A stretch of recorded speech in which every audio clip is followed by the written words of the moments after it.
Hello everyone, welcome to my channel judiciary prep hub. आज हम करने वाले हैं आर्म्स एक्ट के जितने भी इंपॉर्टेंट एमसीक्यूज हैं, ठीक है, जो आपके एपीओ में पूछे जा सकते हैं। आप कोई भी एग्जाम दे रहे हैं उसमें पूछे जा सकते हैं, ठीक है। हमने 20 तक ये सॉल्व कर लिया था, आज हमें 21 से स्टार्ट करना है, ठीक है।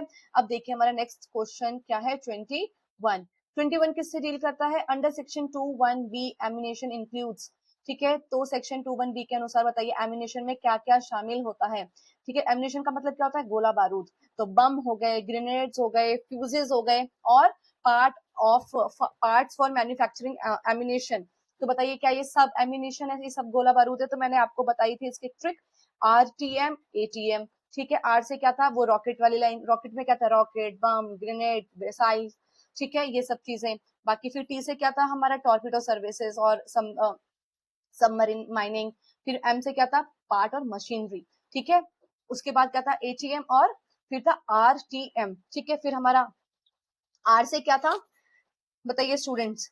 फिर हमारा आर से क्या था? आर से RTM और ATM। फिर हमारा ए से था असेसरीज, ठीक है, फॉर चार्जेस। टी से क्या था? ट्यूब्स, जो फ्रिक्शन ट्यूब्स और फ्यूजेस और फ्रिक्शन ट्यूब्स थी। और एम से था हमारा मशीनरी। तो देखिए बॉम्ब्स भी है, ग्रेनेड्स भी है, फ्यूजेस भी है और मैन्युफैक्चरिंग जो एम्यूनेशन उसके पार्ट्स होते हैं वो सब। तो इसका आंसर हो गया सी, 1 2 3 4, ठीक है, सारे ही होते हैं। A person possesses only bullets but no pistol, what does he possesses?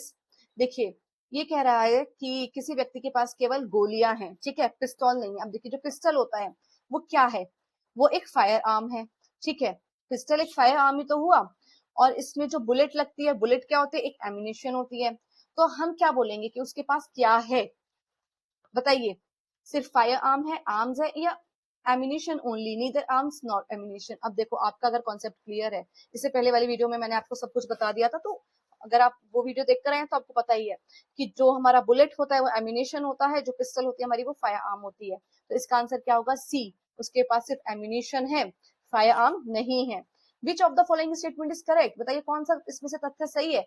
Every arm is a fire arm, प्रत्येक आर्म एक फायर आर्म है? नहीं। Every firearm is an arm, बिल्कुल। जितने भी फायर आर्म होते हैं हम उसको आर्म्स कह सकते हैं, लेकिन हर आर्म्स को हम फायर आर्म नहीं कह सकते। Ammunition is a fire arm? नहीं, एम्यूनेशन एक अलग चीज है, गोला बारूद को बोलते हैं हम एम्यूनेशन, जो कि फायर आर्म में लगती है।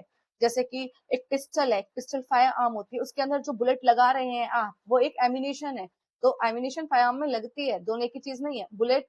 बुलेट्स आर आर्म नहीं। तो इसका आंसर हो गया B, every firearm is an arm. आ जाइए नेक्स्ट क्वेश्चन पे। Which one of the following is an example of firearm? निम्नलिखित में से फार्म जो फायर आर्म है उसका उदाहरण कौन सा है? अब आपको चीजें समझ आएगी, एक बात याद रखो, कॉन्सेप्ट समझ आ जाएगा। फायर आर्म, ये देखो कि जिस जिस हथियार से आपकी गोलियां निकल रही है ना, उसको हम बोल रहे हैं फायर आर्म। और जो वो गोलियां वगैरह है जो उसके अंदर यूज हो रही है वो होता है हमारा एम्यूनेशन। सिंपल याद रखना। और फायर आर्म एक तरीके का आर्म ही है, ठीक है। जैसे जैसे कि मैं आपको बताऊं, तलवार है, वो आर्म्स है, लेकिन वो फायर आर्म नहीं है, क्योंकि उसके अंदर से क्या है, कोई बुलेट वगैरह या कोई गोलियां नहीं निकल रही है, ठीक है। तो हर आर्म्स में से तो गोलियां नहीं निकल रही है ना। तो हर आर्म्स में से गोलियां नहीं निकल रही है तो वो सिर्फ आर्म्स है। लेकिन जिसमें से आप फायर जिसमें से गोलियां निकल रही है हम उसको बोल रहे हैं फायर आर्म्स। तो ये डिफरेंस रहता है। अब आप कभी भी गलती नहीं करेंगे। अब बताइए इसमें से फायर आर्म का एग्जाम्पल क्या है? रिवॉल्वर, बुलेट, ग्रेनेड और फ्यूज। अब सिंपल सी बात है, हमें बताना है फायर आर्म। ये देखो किसमें से गोलियां निकल रही हैं, रिवॉल्वर से निकल रही हैं। बुलेट, ग्रेनेड और फ्यूज तो एक तरीके का एम्यूनेशन होता है। इसका आंसर हो गया ए। अब next question, consider the following statement. Every fire, अब आप समझना, अब आपको क्वेश्चन रिपीट हो रहा है लेकिन अलग तरीके से रिपीट हो रहा है, इसके ऑप्शंस अलग है, समझो। जितने भी फायर आर्म होते हैं वो एक आर्म होते हैं, बिल्कुल सही बात है, लेकिन हर आर्म फायर आर्म नहीं होता, क्योंकि आर्म्स तो तलवार को भी बोलते हैं हम, लेकिन क्या वो फायर आर्म है? उसमें से कुछ निकलता है? नहीं। एम्यूनेशन के अंदर क्या इंक्लूड होते हैं? बॉम्ब, रॉकेट, ठीक है। तो क्या ये एम्यूनेशन में इंक्लूड होते हैं? बिल्कुल होते हैं, क्योंकि हमने पढ़ा था RTM ATM। आर से हमारा क्या था? रॉकेट, बॉम्ब और grenade, shells and other missiles, ठीक है। तो बॉम्ब्स भी था, रॉकेट भी था, आगे का वर्ड हटा दिया, रॉकेट हटा दिया और उसको लास्ट में ले आए, ठीक है। तो थर्ड, उसके बाद which of the above statement are correct? अब बताइए इनमें से कौन सा स्टेटमेंट सही है? तो भाई हमारा फर्स्ट भी सही है और थर्ड भी सही है। तो देखो कहाँ है फर्स्ट एंड थर्ड? ओनली ये रहा, बी। आ जाइए नेक्स्ट क्वेश्चन पे। Under section 21D of the arms act, in a commissionerate area district magistrate means. देखो अगर आप इसकी डेफिनेशन क्लॉज देखेंगे तो उसमें पूछा गया है Q1D के अनुसार अगर कमिश्नरेट क्षेत्र में, डीएम से क्या मतलब है, एरिया कैसा है, कमिश्नरेट एरिया है, मतलब कमिश्नर होते हैं उस एरिया में, कमिश्नर ऑफ पुलिस होते हैं, तो जिस एरिया में कमिश्नर ऑफ पुलिस होते हैं हम उसे कमिश्नरेट एरिया कह रहे हैं।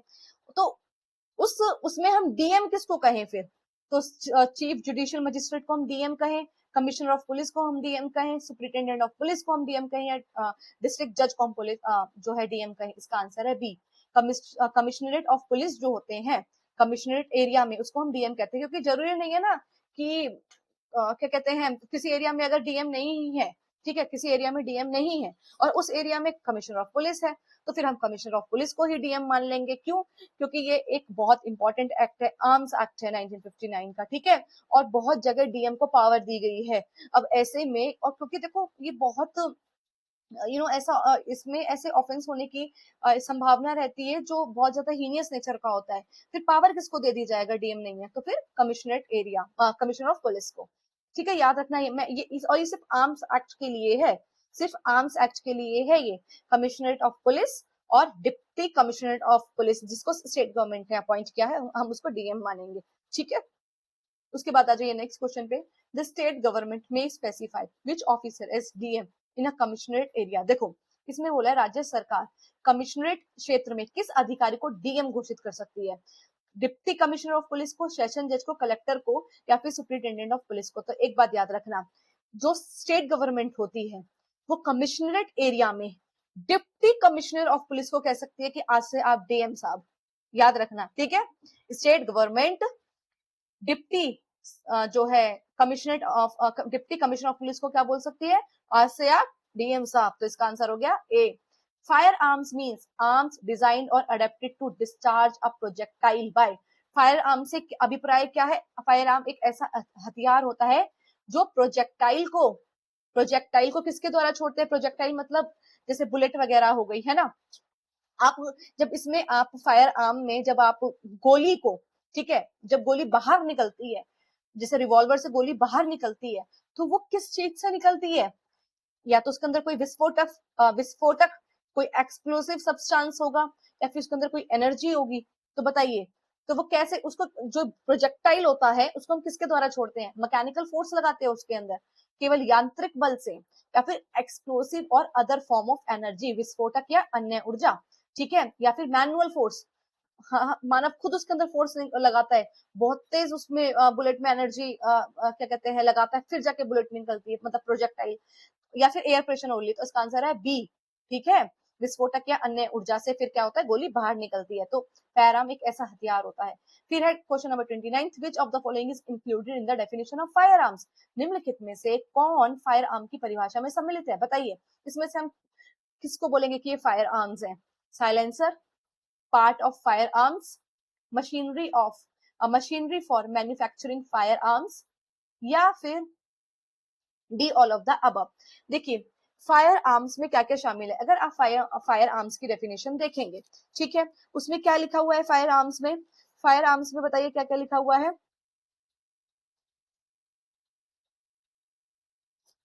डेफिनेशन तो आपने की है ना। देखिए एक्विजिशन ए में है, बी में एमिनेशन है, ठीक है, सी में आर्म्स है, डी में डीएम है, ई में फायर आर्म्स है। अब आप फायर आर्म की डेफिनेशन देखेंगे तो ये सिंपल सी बात कहता है, इसके अंदर दी गई है 4 तरीके की चीजें। फायर आर्म्स का मतलब होता है कोई भी, मैंने आपको बताया ना अभी, कोई भी ऐसी चीज जिसको डिजाइन किया गया है या जिसको अडेप्ट किया जाता है किस पर्पस के लिए, कि उसमें से गोली बाहर निकले, ठीक है, तो ये चीज इसके अंदर ऐड है। दूसरा क्या बताया गया, और projectile of any kind by the action of any explosive or other form of energy and includes, अभी क्या क्या इंक्लूड कर रहा है, आर्टिलरी को भी इसमें इंक्लूड किया गया है, हैंड ग्रेनेड्स जो होते हैं, हैंड ग्रेनेड्स, सिर्फ ग्रेनेड्स नहीं, क्योंकि अगर आप सिर्फ ग्रेनेड्स अगर मैं बोलूं सिर्फ ग्रेनेड्स वो एम्यूनेशन हो जाता है, लेकिन जब मैं बोलती हूँ हैंड ग्रेनेड्स, ठीक है, तो वो हम किस में पढ़ते हैं, फायर आर्म्स में इंक्लूड किया जाता है। आर्टिलरी, ठीक है, जो तोप होती है, तोप, उसको भी फायर आर्म्स में इंक्लूड किया जाता है, ठीक है। हैंड ग्रेनेड्स जिसको हम हथगोले बोलते हैं, रायट पिस्टल्स, ठीक है, जो पिस्तौल होती है, रायट पिस्तौल, या फिर weapons of any kind designed or adapted for the discharge of, ठीक है। अब वो और क्या डिस्चार्ज कर रही है, जैसे हमने पढ़ा प्रोजेक्टाइल, बुलेट निकल रही है, हो सकता है कि उस फायर आर्म से कुछ नॉक्शियस गैस निकल रही हो, कुछ नॉक्शियस लिक्विड निकल रहा हो, कुछ और अदर थिंग्स निकल रही हो, तो हम उसको बोलेंगे कि वो भी क्या है, वो भी फायर आर्म है। जरूरी नहीं है कि बुलेट ही निकल रही हो, नॉक्शियस गैस लिक्विड भी हो सकता है। दूसरा, फिर जो असेसरीज होती हैं फायर आर्म्स की, ठीक है, एक ऐसी असेसरीज होती हैं जो फायर आर्म्स की, जिसको इसलिए बनाया गया है ताकि आवाज कम हो सके, डिमिनिश द नॉइज, ठीक है, या फिर flash cause by the firing, जब आप फायर करेंगे तो उसमें से बहुत ज्यादा आवाज होगी, उस आवाज को कम करने के लिए उस फायर आर्म की जो साइलेंसर है, ठीक है, वो एक असेसरीज हुई, उसको भी हमने फायर आर्म्स माना। फिर पार्ट हो गए, ठीक है, या फिर जो मशीनरी होती है जिससे फायर आर्म्स बनते हैं, उसको भी हमने फायर आर्म्स माना। और लाइसेंस और carriages, platforms and appliances for mounting, transporting और servicing artillery, तोपों को चढ़ाने के लिए, उनका परिवहन करने के लिए और उन्हें काम में लेने के लिए जो गाड़ियां होती है, मंच होते हैं, ठीक है, ये जो साधित्र होते हैं, हम सब क्या बोलेंगे कि वो भी एक फायर आर्म है। ये सब चीजें इंक्लूड की गई हैं। तो बताइए, साइलेंसर है, हाँ, क्योंकि वो डिमिनिश कर रहा है उसकी नॉइस को। और जो फायर आर्म्स के पार्ट को भी हम फायर आर्म्स बोलेंगे, बिल्कुल सही बात है, ठीक है। फायर आर्म्स को बनाने की जो मशीनें हैं, हम उसको भी फायर आर्म्स बोल रहे हैं, तो इसका आंसर हो गया D, all of the above. Next question, जो असेसरीज होती हैं जिसको डिजाइन किया जाता है टू रिड्यूस द नॉइज और flash caused by firing are included in, firing के समय जब ध्वनि होती है या फिर जो उसकी जो चमक होती है, ठीक है, उसको कम करने वाले जो उपकरण होते हैं, उसको हम क्या मानेंगे, उनको भी हम फायर आर्म्स ही मानेंगे। हमने जस्ट अभी पढ़ा, वो आर्म्स नहीं है, वो एम्यूनिशन नहीं है, वो फायर आर्म्स है, ठीक है। इसका आंसर हो गया C. Under the arms Act licence include, अब देखिए अगर आप इसमें देखेंगे लाइसेंस, तो लाइसेंस की डेफिनेशन जो दी गई है वो 2E में दी गई है। किसमें दी गई है? 2E में, क्योंकि 2E में तो फायर आर्म्स है, ठीक है, तो ये दी गई है लाइसेंस की डेफिनेशन EA में। और इसको कब इंसर्ट किया गया था? 2019 में इंसर्ट किया गया था। कब इंसर्ट किया गया था? 2019 में, 14 दिसंबर 2019 में। याद रखना, आजकल क्या करते हैं, अमेंडमेंट का जो अमेंडमेंट पूछते हैं उसकी भी डेट पूछ लेते हैं, सिर्फ 2020 नहीं, 14 दिसंबर 2019 में। देखो, आर्म्स एक्ट में जो डेफिनेशन ऐड हुई है, याद रखना, आर्म्स एक्ट में जो डेफिनेशन ऐड हुई है 2EA लाइसेंस, वो 14 दिसंबर 2019 को ऐड हुई है, ठीक है। 14 दिसंबर 2019 को ऐड हुई है, और ये एक्ट नंबर 48 है 2019 का, क्योंकि जेएलओ के एग्जाम में ये पूछा गया था अभी, ठीक है। इसलिए मैं एक एक चीज आपको बता रही हूँ, कोई भी एस्पेक्ट आपका नहीं छूटे। तो अब इसमें देखिए लाइसेंस का मतलब क्या है, ठीक है। तो licence means licence issued in accordance with the provision of this act and rules made there under and includes a license issued in the electronic form। तीन चीजें याद रख लेना लाइसेंस के अंदर, ठीक है। लाइसेंस का मतलब जो लाइसेंस इशू हो रहा है। अब इशू कैसे हो रहा है लाइसेंस? देखो, सब स्टूडेंट पढ़ के चले जाएंगे लाइसेंस मतलब जो लाइसेंस इशू हो रहा है। अरे लाइसेंस इशू कहाँ हो रहा है, कैसे हो रहा है? इस एक्ट में जो प्रोविजन दिए गए हैं उसके तहत हो रहा है, या फिर इस एक्ट के तहत जो रूल्स बने हैं, क्योंकि अगर आप देखेंगे तो रूल्स तो गवर्नमेंट बनाती है, एक्ट ऑलरेडी, इसमें जो प्रोविजंस है वो तो ऑलरेडी यहाँ पे लिखी हुई है बातें, तो दोनों तरह से बात की गई है।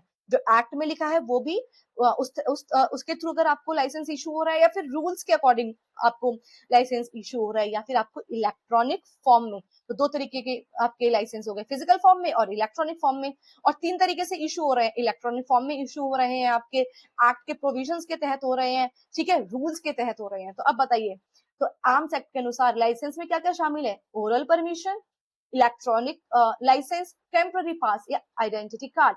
तो याद रखना, इलेक्ट्रॉनिक लाइसेंस भी इंक्लूड है, ठीक है। तो इसका आंसर हो गया बी।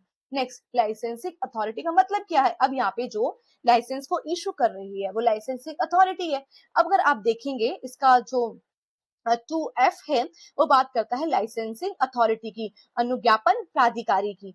अब इसमें क्या मतलब है? तो इसमें कहा गया, एक कोई भी ऐसा ऑफिसर, ठीक है, ठीक है, कोई भी ऑफिसर जिसको जो एम्पावर है कि वो क्या कर सकता है, लाइसेंस को ग्रांट कर सकता है या लाइसेंस को रिन्यू कर सकता है, under rules, made under this act, ठीक है, and includes the government, and includes the government.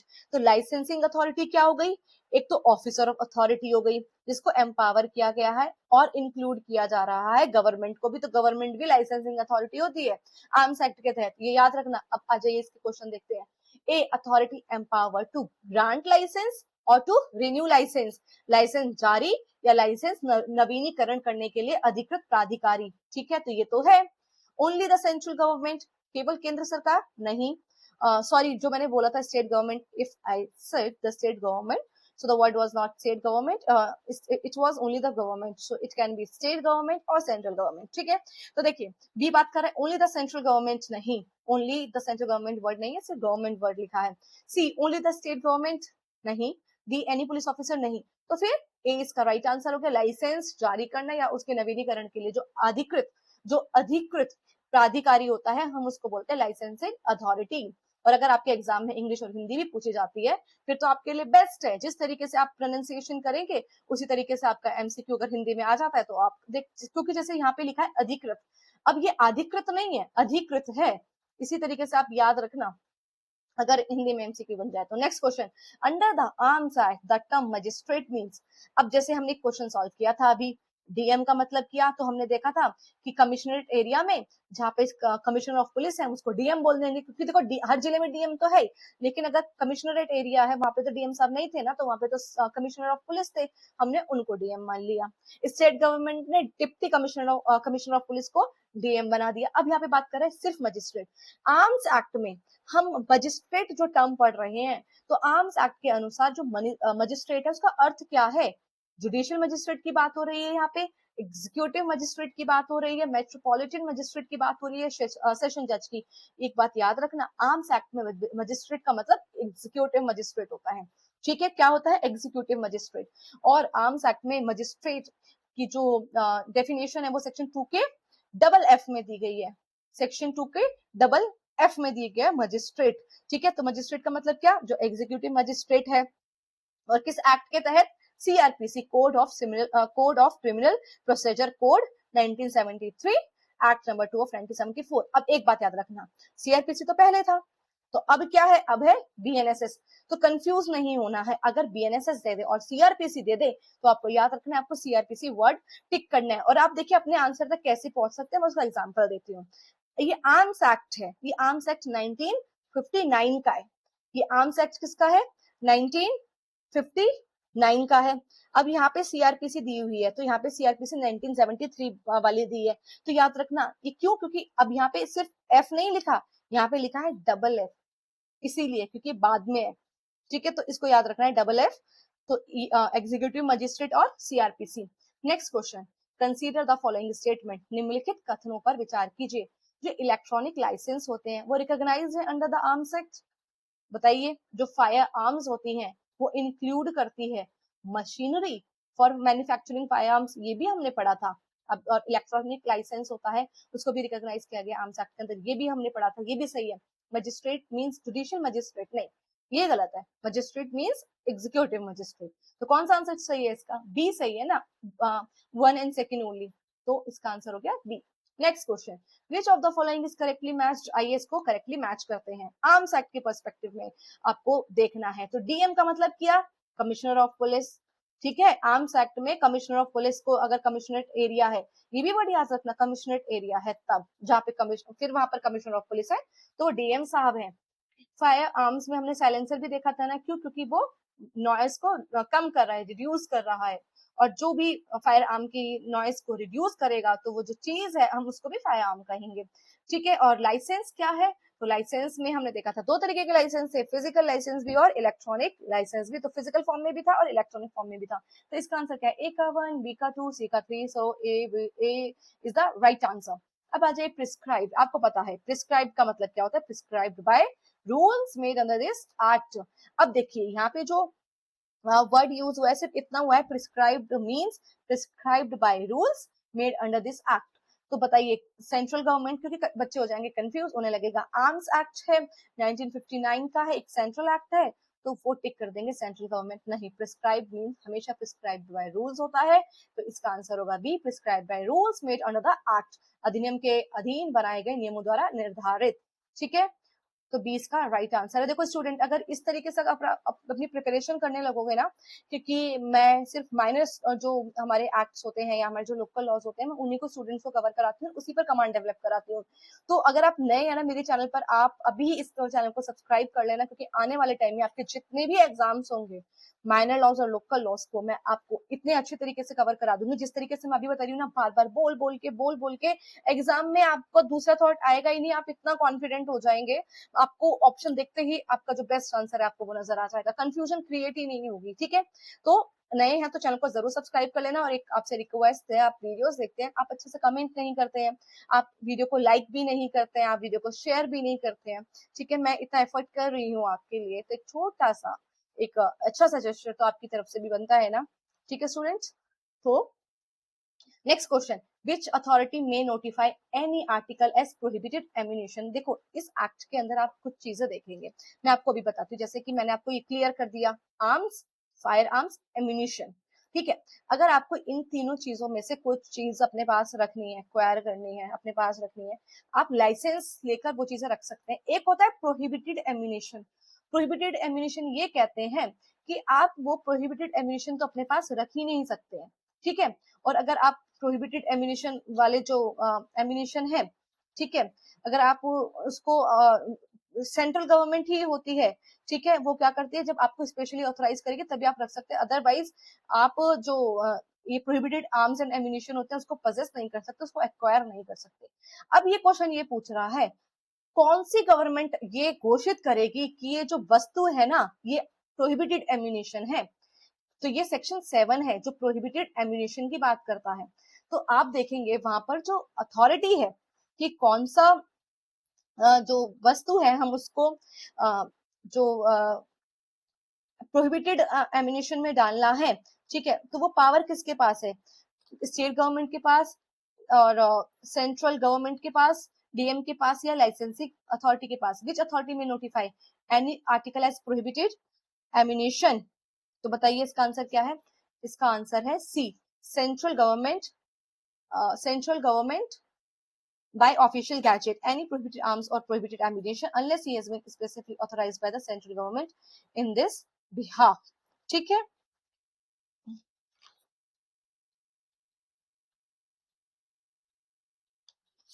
उसके बाद आ जाइए नेक्स्ट क्वेश्चन पे, विच of the following is prohibited ammunition. बताइए इसमें से प्रोहिबिटेड एम्यूनेशन कौन सा है।